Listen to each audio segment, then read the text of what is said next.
you think you could atone for the things that you did in the past? Something that haunts you to this day? Or do you think people in life should just move on and try to forget about things that they did in the past? That's why I really love A Silent Voice. It's my favorite piece of media that I've probably ever seen. Also read the manga too. Like never nothing ever touched me as as like impactful as this piece of media did. Silent Voice, to me, the main purpose of it was to talk about how you could change in life and how it's never too late to be a better version of yourself. That's why I resonate to Shoya and Shoko and all the characters really. But I do want to talk about Shoya here and why I feel like when I'm watching the film, I was seeing through his eyes the whole time. I literally felt like this film was made for me and nobody else. You start off the film with Shoya ready to jump off a bridge. It's very silent and subtle. No words, but you know what's gonna happen. Shoya is so deep into the thought of killing himself that the only thing that snaps him out is firecrackers in the background. Shoya is at a point of his life where he doesn't even feel comfortable living in his own skin, and he is, what's the word? He doesn't feel loved at all because the things that he did in the past that haunts him today.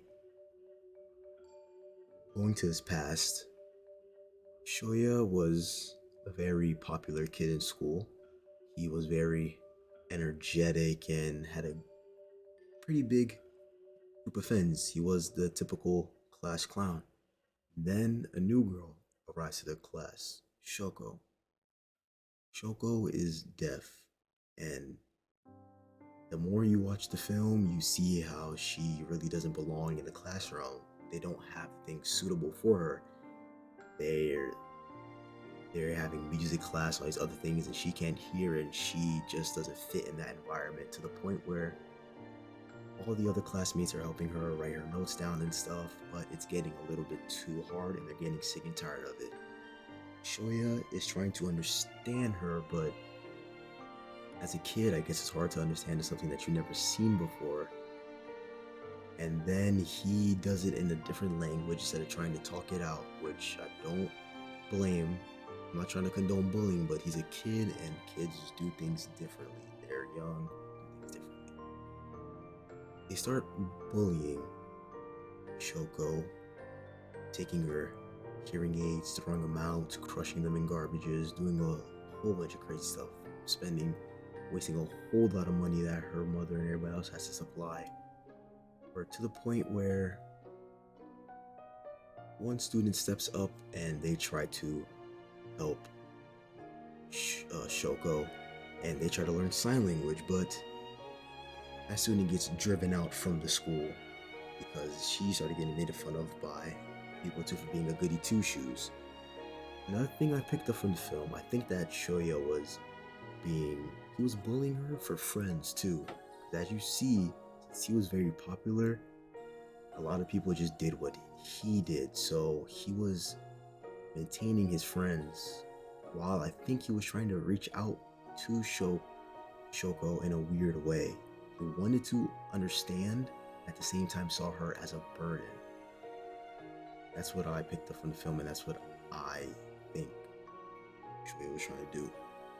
But fast forward, Shoko leaves the school because she got bullied to a crazy degree. Mother takes her out, and then everybody throws Shoya under the bus, but he's trying to tell everybody that you guys are all a part of it too, because bullying doesn't only have to be from one person. If you're in the background laughing at the person, doing anything just as bad as everybody else. Fast forward to high school now, we see Shoya. Shoya's by himself. He has no friends because everybody spread the rumors, which is true rumors, that the bully and how he kicked the girl out of school and did all these bad things. And at this point of the film, I'm feeling like, yeah, he deserves it. Shoya, yeah, like he did terrible things. bullies deserve bad things to happen to them because they're bullies. But one thing I love about this film is that you feel bad for the bullied, but you also feel bad for the people who were doing the bullying. I've never felt this type of way before about a bully before.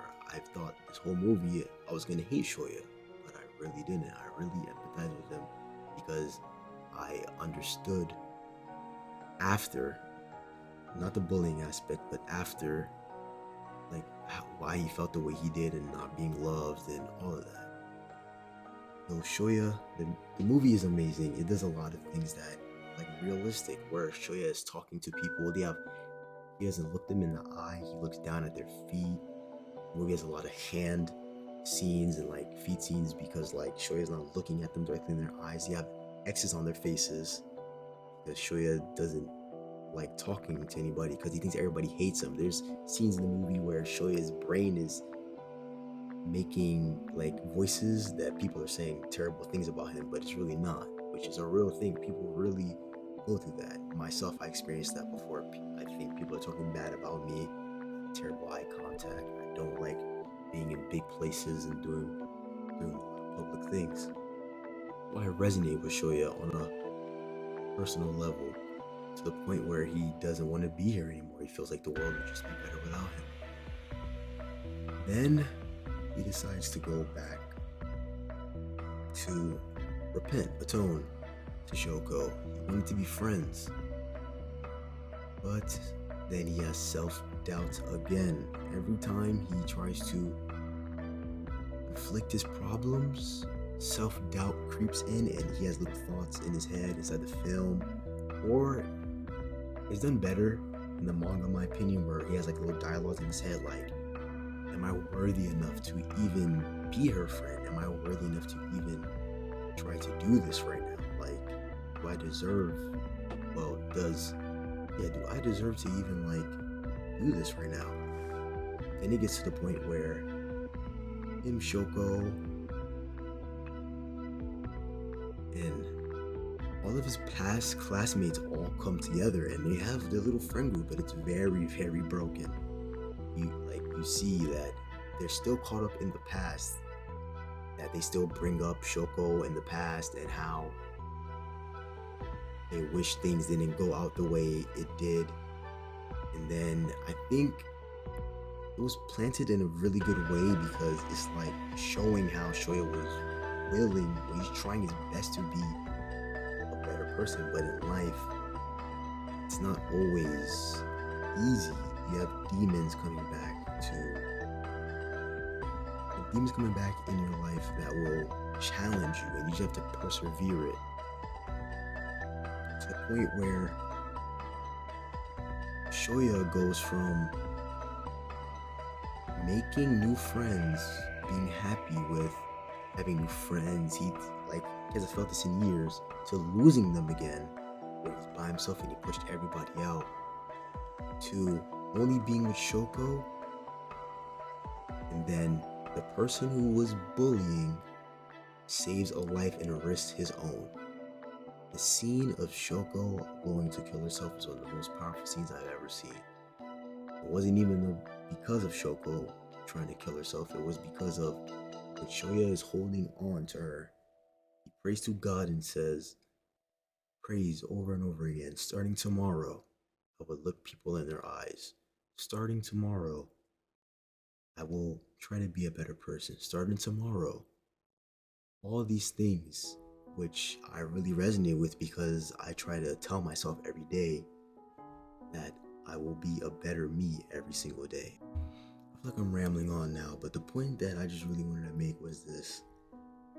Life is too short, and I feel like this film really capitalized on redeeming yourself and life being too short. I feel like if you think that you could make anything up to anybody and you feel like you can just change, like it doesn't have to be to anybody, like if you just feel like you could change to be a better person, start today. Don't wait till tomorrow or another day because nothing is guaranteed. Don't ever go to sleep angry at anybody. Just be nice to everybody and just do the right thing and be the best you can be. That's what I really like about this film. It has all those in one film, and I really needed that in life to open up my eyes. I've seen this film about 2 years ago, and it still hits me to this day, and I still think about it a lot. Like, every single day, basically, I still think about this film. So the few people who are still here, even watching this, still appreciate the support, and leave a like, comment, and subscribe, and let me know how you guys feel about Silent Voice. Peace.